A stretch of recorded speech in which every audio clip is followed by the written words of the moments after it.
maamulka gobolka Shabeellaha Dhexe iyo kan degmada Jowhar ayaa maanta olole nadaafadeed ka bilaabay afarta xaafadood ee magaalada Jowhar waxaana maanta mar qura ay ololuhu si wada jir ah uga bilowdeen afarta xaafadood ay ka kooban tahay magaalada Jowhar ee caasimadda dowlad goboleedka Hirshabeelle. maamulka degmada Jowhar ayaa dadka ku nool magaalada Jowhar faray inay soo celiyaan bilicda magaalada Jowhar. mudana gudoomiye maanta waxaan doonaynaa in aad noo daahfurto ololihii nadaafadda degmada Jowhar sidaas darteed waxaan ka codsanaynaa maanta inaad noo daahfurtid ololihii nadaafadda degmada Jowhar waxa diyaar u ah dhammaan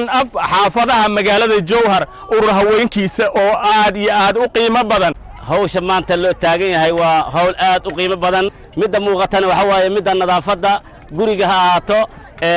waxqabadkii wadooyinka ha ahaato maaragtay midii caamka ahayd ee dadka bulshadii ay waxaan diyaar u nahay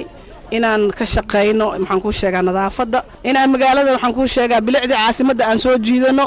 inaan degmooyinka xataa tagno ku wareegno shaqeyno gabdhaha kale aan ka warqabno. gudoomiyaha maamulka gobolka Shabeellaha Dhexe Axmed Meyri Makaraan ayaa maanta guud ahaan degmooyinka gobolka Shabeellaha Dhexe madaxdooda faray in ay bilicda magaalooyinka ay maamulaan ay dib u soo celiyaan. waxaa la rabaa marka in lagu dadaalo nadaafadda cid kastana ay gurigeeda hortiisa ku dadaasho. annagu waxaan diyaar u nahay haddaan ciidanka booliiska aan wakiilka ah Hirshabeelle inaan fulino awaamirta gudoomiyaha gobolka aan kala shaqeyno waxaana diyaar u nahay xataa nadaafadda inaan qaybteena ka qaadano fulino. dhammaan maaragtay gobolka Shabeellaha Dhexe degmooyinkiisa maanta waa maalin aad iyo aad maaragtay u maalin shaqo marka dhammaan gobolka guud ahaan degmooyinkiisa iyo caasimadda waxaan rajaynaynaa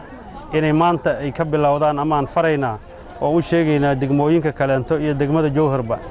in nadaafadii inay qof waliba nadaafadda ay ka fikirto gurigeeda iridiisa